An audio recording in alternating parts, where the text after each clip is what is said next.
It Hyderabad డిఆర్డీఓలో విజ్ఞాన భవన్లో రేవంత్ రెడ్డి మాట్లాడుతున్నారు. లైవ్ చూద్దాం. यहाँ बहुत सारे रॉकेट्स भी तैयार करने का आज स्काई रूट वाला और बहुत वाले प्राइवेट जो स्टार्टअप्स भी यहाँ शुरू हो गए। इसीलिए आपके तरफ से आपका मदद बहुत जरूरी है। आपके मदद में लेकर तेलंगाना राज्य को हिंदुस्तान में जो डिफेंस में नंबर 1 बनाने के लिए हम लोग कोशिश करेंगे। आप इतना दूर आकर हमें मदद देने के मदद दिया हुआ है, आपको मैं धन्यवाद करते हुए यही मेरा भाषण खत्म करता हूं। धन्यवाद रक्षा मंत्री जी। आपके प्रेरणादायक विचारों और मार्गदर्शन के लिए हम हृदय से आभार व्यक्त करते हैं सर आपका। निश्चित ही आप हम सभी के लिए प्रेरणा स्रोत हैं। भारत के माननीय रक्षा मंत्री आदरणीय श्री राजनाथ सिंह जी का आज के इस सुअवसर पर उपस्थित रहना हम सभी के लिए गौरव का विषय है। इस स्टेडियम में उपस्थित छात्र एवं अधिकारीगण आपके प्रेरणादायक विचारों को सुनने के लिए उत्साहित है सर। मैं श्री राजनाथ सिंह जी से अनुरोध करता हूं कि अपने आशीर्वचनों से हम सभी को संबोधित करें।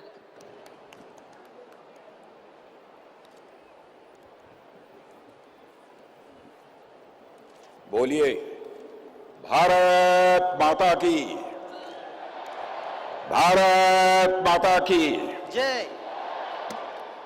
तेलंगाना स्टेट की honourable chief minister of Telangana Shri A Revanth ji Reddy, doctor V Sameer Kamat, secretary DD R&D and chairman DRDO, Dr. G. Satish Reddy, President Aeronautical Society of India, Dr. Sri U. Raja Babu, DG Missiles and Strategic System, Mr. Naresh, Indian founder, Kalam Institute of the Excellence, Sri K. Viswesvaraya Reddy, Member of Parliament, Sri A.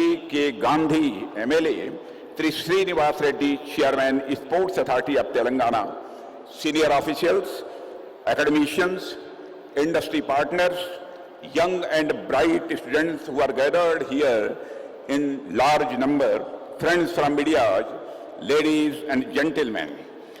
It gives me immense pleasure to be present on this grand stage addressing you all on the historic occasion of the National Science Day.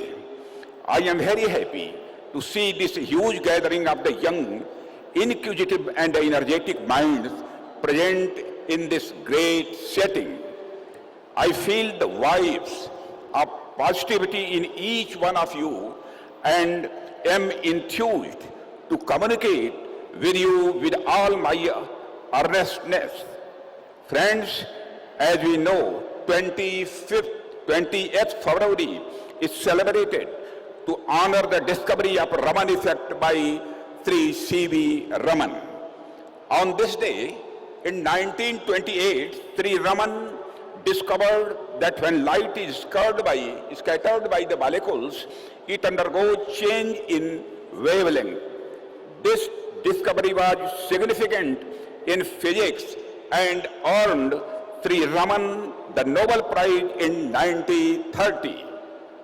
The day is celebrated as National Science Day since 1986 with the aim to inspire people, to pursue scientific knowledge and to emphasize the role science plays in shaping our present and our future. Friends, I think this is the great occasion for us.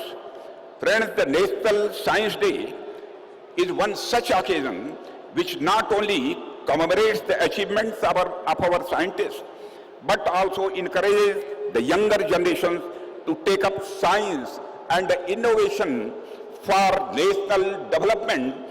As you may be aware that this year's theme of the National Science Day is empowering Indian youth for global leadership in science and innovation for Viksit Bharat. This theme is truly reflective of new India's aspiration for progress through innovation and global scientific leadership. Friends, I would like to share with you a special affinity that I personally have with this subject.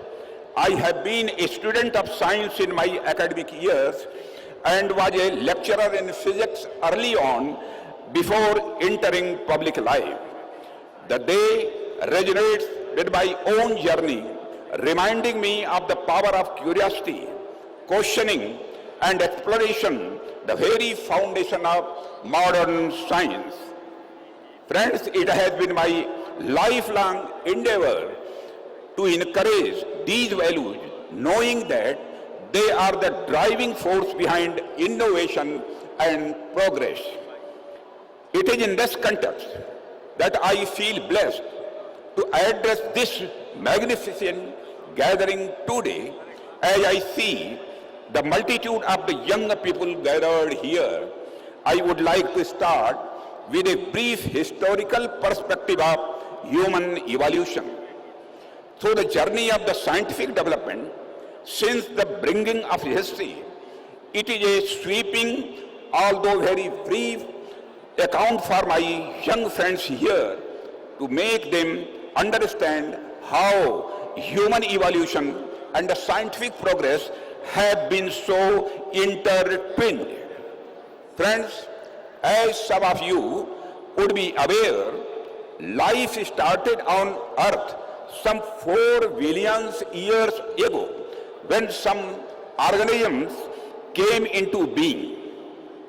Throughout this incredibly long journey, since these organisms diversified and multiplied into species of the innumerable forms, there is a general agreement among scholars that the modern human being arrived around 70,000 years ago.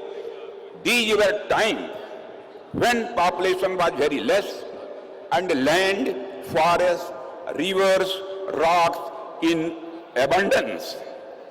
Man was a hunter or a gatherer of what the nature had endowed the earth with. People had all the resources on earth and very little requirement. But the scene changes around 12,000 years back. When agricultural revolution takes place, people back then took the first steps to sow, nurture, and harvest. In the process, they got tied to a specific piece of land. They settled. They formed a small village near their farmlands and domesticated certain animals too. This continued for a long time. When nothing changed much, history remained almost static. What changed was the space, a life which earlier covered vast expanse of land as gatherer-hunter contracted to the village and the farm up surrounding it. Friends, then about 5 years or so back, the scientific and industrial revolution happened. This further restricted the life largely to towns and cities, where new industries were coming up. With this, life contracted to further limited space. This was a phase of unprecedented material development through scientific and industrial discoveries and inventions. Life changed forever, and we are all products of these scientific discoveries and innovations. Friends, we have not stopped there. What we were witnessing for some 2 or 3 decades in another phase of the human development is the technological revolution. In a mind-boggling phase of the scientific and the technological development, we are now witnessing every day transformative scientific innovations which are influencing our lives in unprecedented ways. The shrinking human space I was talking about just now has in many important aspects ceased to exist now. Today, we are living in cyberspace, working on a cloud talking to intelligent machines. The physical is getting miniaturized and virtually expanding like the universe. Life has virtually shrunk to a mobile handset.